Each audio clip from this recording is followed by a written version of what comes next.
Welcome back guys, and I'm Cringista, first year medical student studying at Queen Mary University in London this year. I make videos on productivity, balancing gym, and help students on the medicine application process. I'm an advocate for theism, and my main aim is to help people live a happy and healthy life, and I'm hoping I can bring you on the journey with me.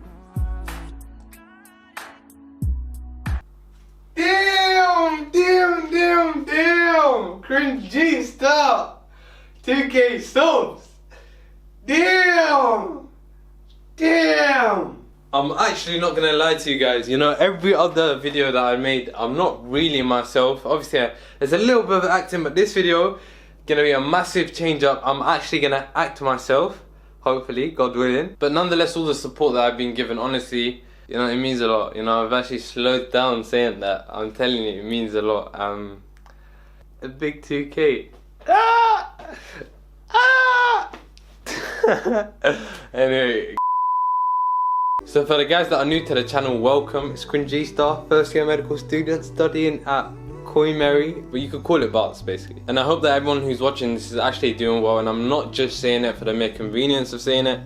I actually mean it. I hope you're doing well. So in today's video, we're gonna go through the tips of section 3 that are actually gonna help you smash the section that are integral. Then we're gonna go through a guided walkthrough of me planning 1 to 2, you know, sheets, you know, the section 3 questions, yeah. And I'm also gonna try to get Abu Torab on the phone because he scored 4.5 in this section, so he absolutely smashed it, 4.5A. Because you're gonna say, why didn't you say all of it? 4.5A, Abu Torab, check him out. And if you've been watching this channel for more than one video, you know what comes next, the shameless promotion of Medshark.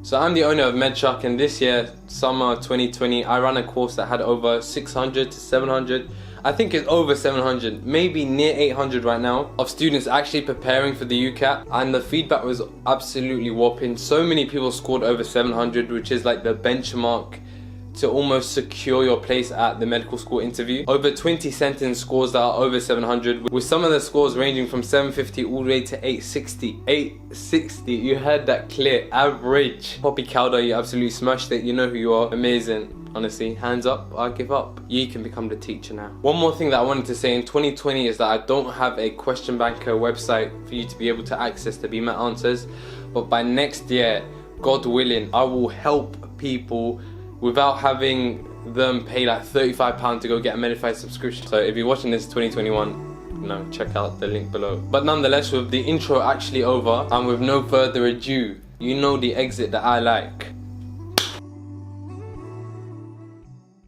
And now, as I'm actually explaining points, the silliness, the joking, I was going to stop a little bit, but I'm going to put in a little bit here and there. Now, if you don't know, some of the tips I am giving you right now is from my BMAT Ebook. I'm just scrolling up so you don't get to see the context page, but look at that cover though, honestly. How do I zoom out? Look at that cover. Oh, that's banging! I'm not going to lie, that's banging.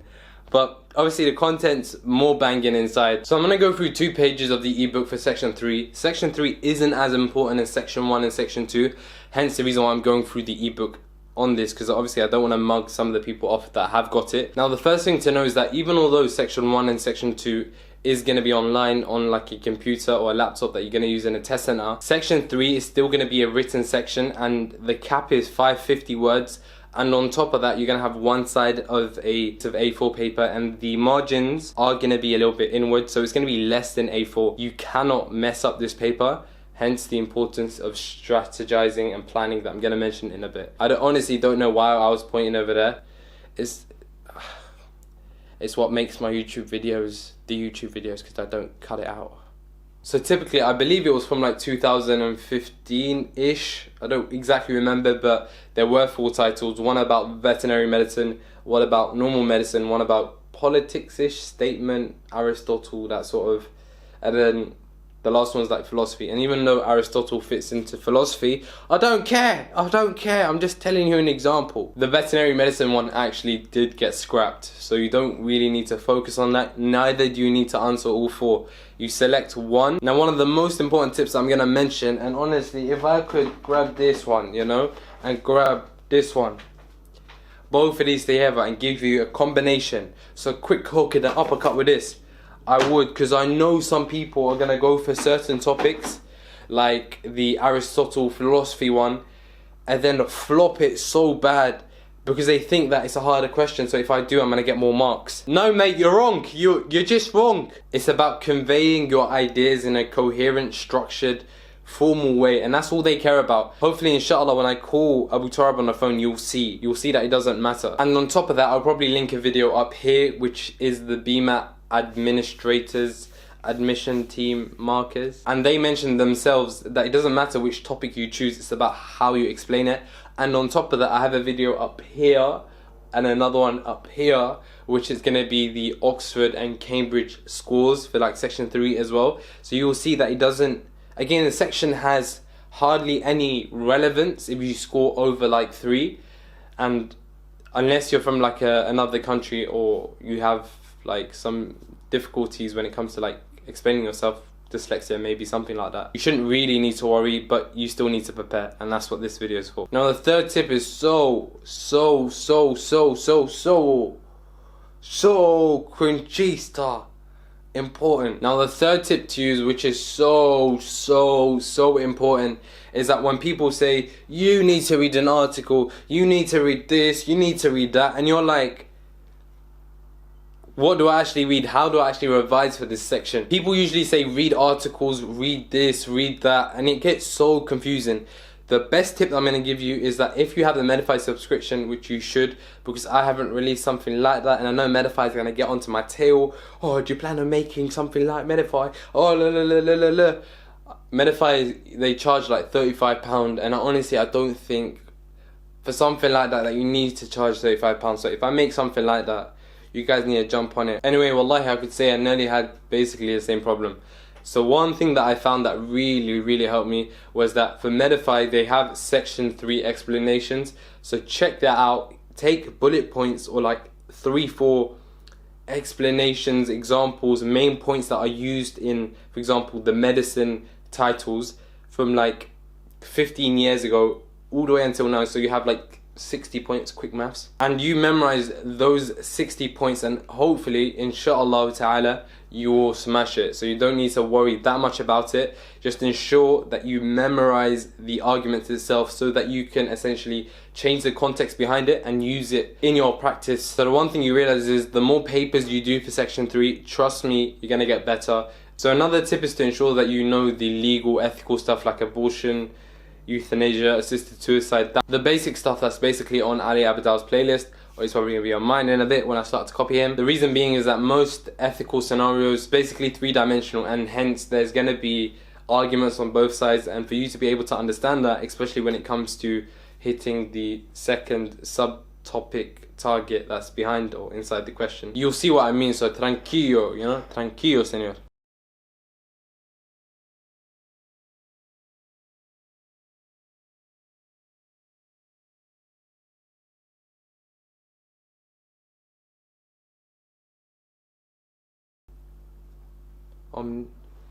I was about to say omnipotence. Wow, that's mad. That's mad. And the last one is justice. Now, if you take anything away from this video, it's going to be this point I'm going to mention right now. Is to ensure that you answer all parts to the question, and this is so vital. Honestly, if I could underline it, and guys, before I underline it, look at that cover though. Forget about what's inside it. Look at that cover. Tell me it doesn't look spicy.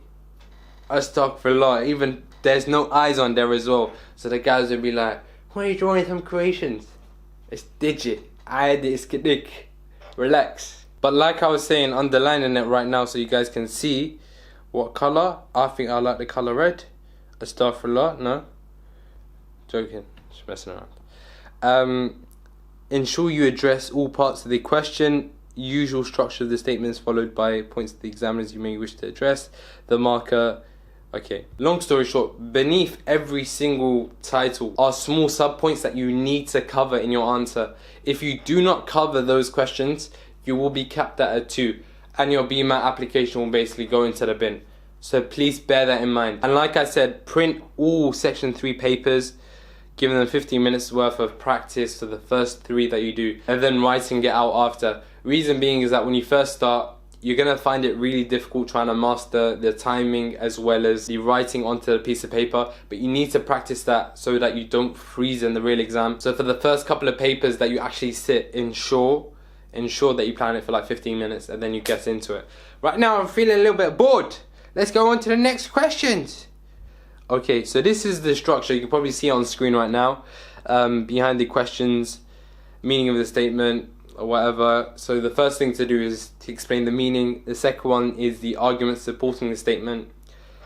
If it's scenario based explanations, you can understand what that means, or normal points that everyone understands. And then counter examples, you need to express the other opposing view as well as reasons for that as well.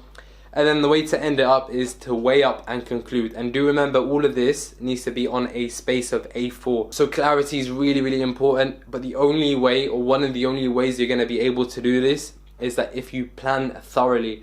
Hence, when I'm saying 15 minutes worth of planning, I don't mean you put 4 words on the piece of paper and you say, okay, I can just relax, make sure that I'm comfortable. No, you ensure that you just, you do what you need to. So the way to get this marked is essentially to go to any teacher, print them out the BMAT mark scheme, because it's basically the same, and they go through it, and then they would probably assign you to a category 1, 2, 3, 4, 5, and then the grammar is usually an A, but for some people it can vary, so you're probably going to get an A as it is. But do remember, express your ideas with clarity. Another thing that you can do is look at the examiner's feedback, and honestly that's amazing. It tells you where students make that mistake, why the examiners lower their score, because obviously the BMAT is marked by 2 Cambridge officials and essentially it's averaged out usually. But if there's a massive discrepancy, then what happens is that the chief examiner, is it cringista? But the chief examiner comes in, marks your paper, and that's it, job done.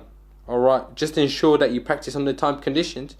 And unfortunatamente, what that means after all that waffle was you're going to see me plan a video inshallah ta'ala right now. And you know the exit, guys. You know.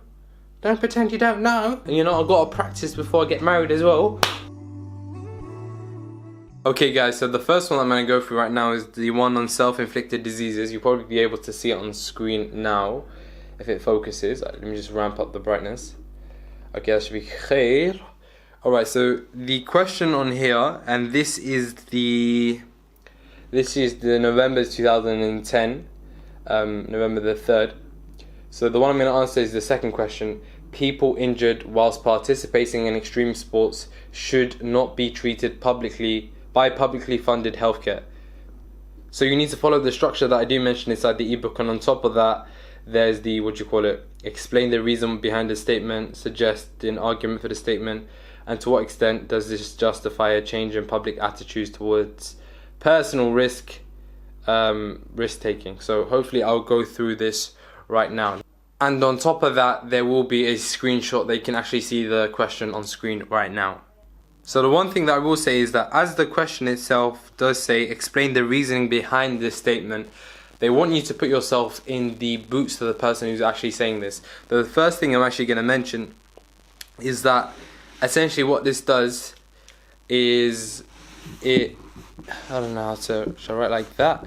The first thing is that it implies that publicly funded healthcare, I'm just going to abbreviate PF, publicly funded healthcare is a limited resource.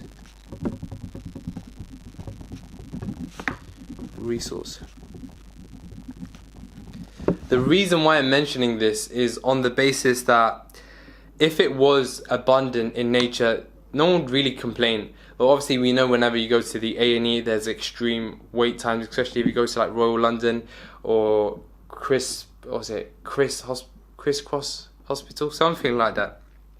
So the main thing that the statement itself implies is that healthcare is a publicly funded limited resource, and essentially that if a person chooses to engage in an activity, they should cover their own financial burden, and hence the medical treatment, if it should arise, should come from the person who's essentially self-inflicted it on themselves.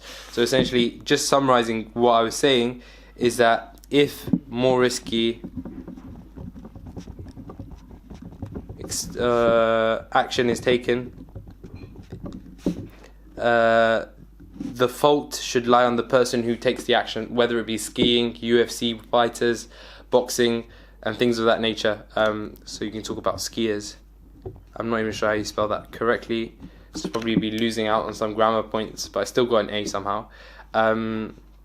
Boxers and UFC mixed martial art fighters. So essentially, just by doing that, you should roughly cover the first.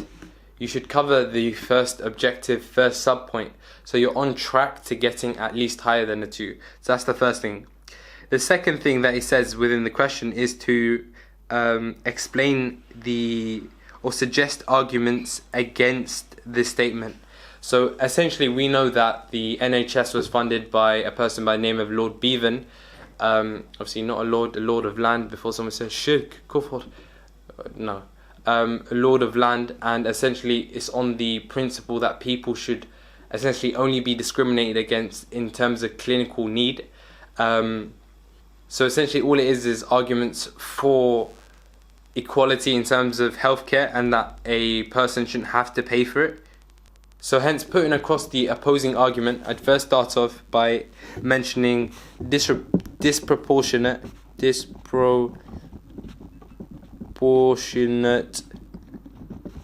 strain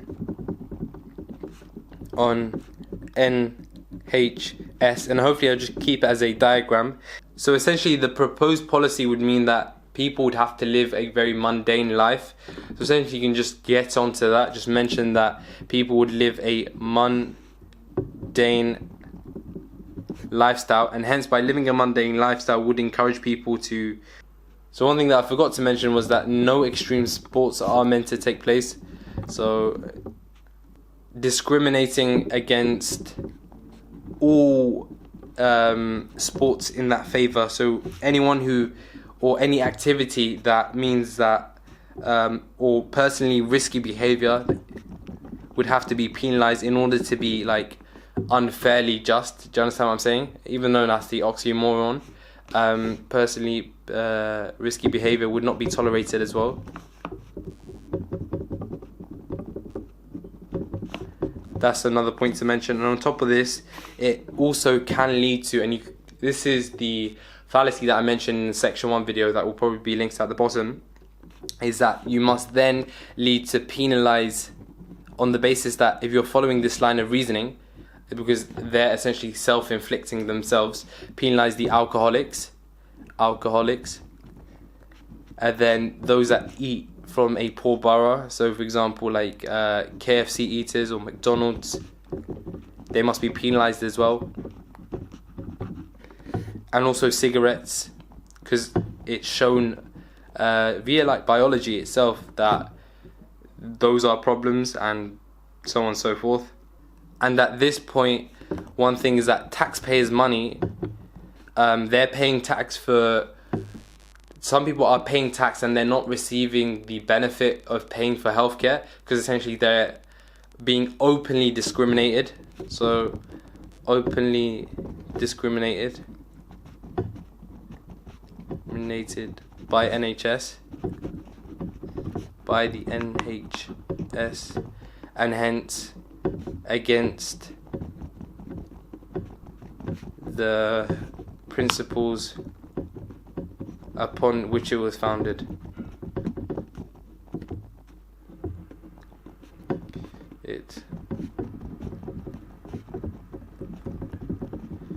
So essentially, by doing that itself, and if I go back to the question right now, it mentions suggest an argument against this, and to what extent does it justify a change in public attitudes. So we've covered 2 out of the 3, and hopefully the ending bit will just be the conclusion, which shouldn't be too hard. So essentially, the statement, what it does right now, I'll just summarize it. It just simply provides reflection on personal activities. Mind my handwriting. I know it's shambolic. I know. Hence, and hence encourages an outlook towards caring for society as a whole, caring for society. And one of the last points would essentially be to take responsibility, and essentially this is what the main message is. Take responsibility for one's actions on public resources.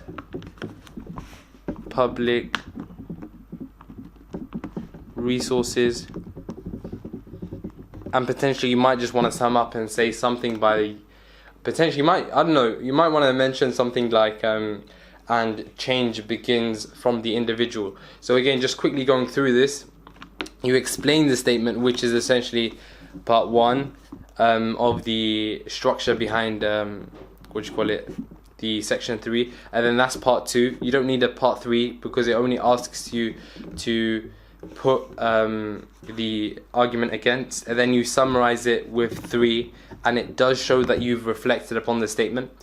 So by this, if you was to write this out in proper detail, I think you should definitely be scoring, I don't know, you should be scoring way higher than a 3, I'll tell you that. And obviously my grammar, my English here, potentially a B. But you write it out neatly, and I planned that in not that long, so you should be able to score pretty well when it comes to the real thing. So right now we're going to go through the Wednesday, November the 4th, 2015, that exam.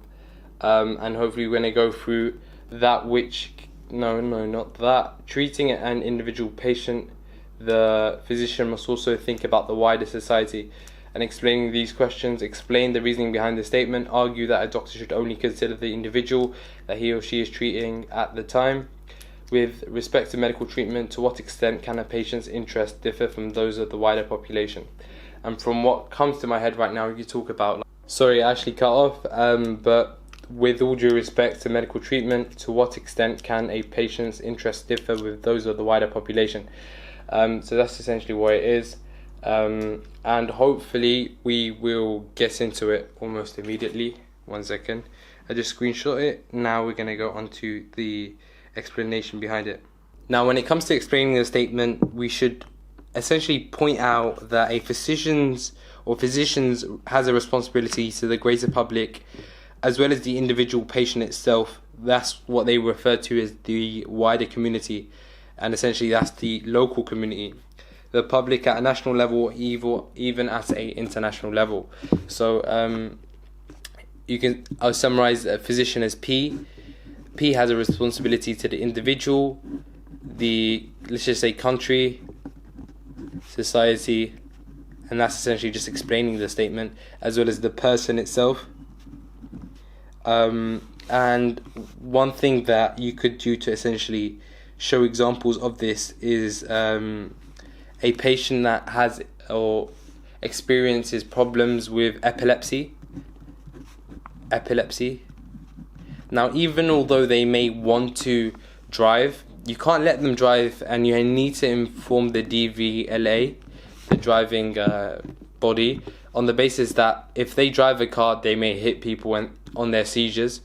So by you essentially honouring confidentiality, let me just write that down. So by you honouring confidentiality, you could be actually harming other patients. And like, if you guys had taken the UCAT, you know that anything that comes to harm the patients is something that cannot be tolerated. Against fundamental doctor principle, you could say that. Doctor principle. That's one thing to understand. On the flip side, it does ask us to look at the other side of the spectrum. So we did put an example here, which should roughly aim us towards like the, maybe the 4th, I don't know, 4 out of 5. So that's, from what he's looking like right now, it's a really good plan. The other point is that patient-centered care is also something that doctors are really going for. So it could break that trust, and it may mean that less disclosure of confidential or sensitive information, and hence diagnosis may also be affected. Because a lot of the times when you sit in consultations, you know that you need to tell the GP stuff for him to effectively communicate what your problem is, or your condition is, because it's not necessarily always a problem. But again, one thing that I can mention is that that's a good strong point, and if you explain it with an example, that will hopefully give you top marks. But there is the last bit of the essay, and me looking back at it right now, it says, to what extent can a patient's interest differ to that of the wider population?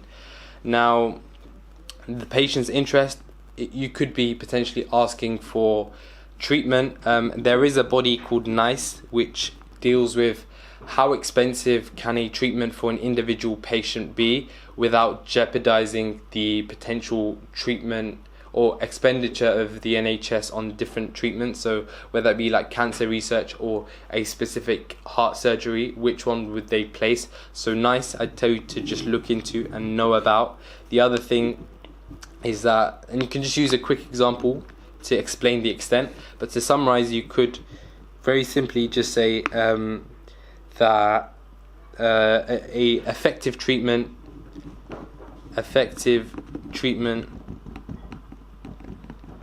may differ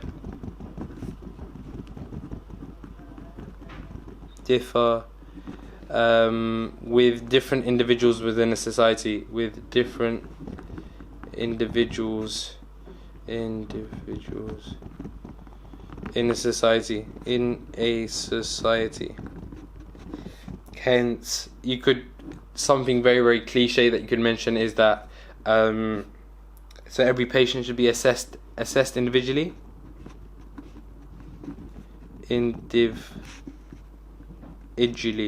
I'm telling you, if you was to write this out from the step 1 to step 2 that's mentioned in the ebook, to step 3 to step 4, with examples like this, and I'm not sure how long it's taken me to plan, but I'm pretty sure I planned both of them in like 30 minutes. There you go. Honestly, you will do amazing if you just follow this up. So remember, look at that, and on top of that, look at this explanation as well.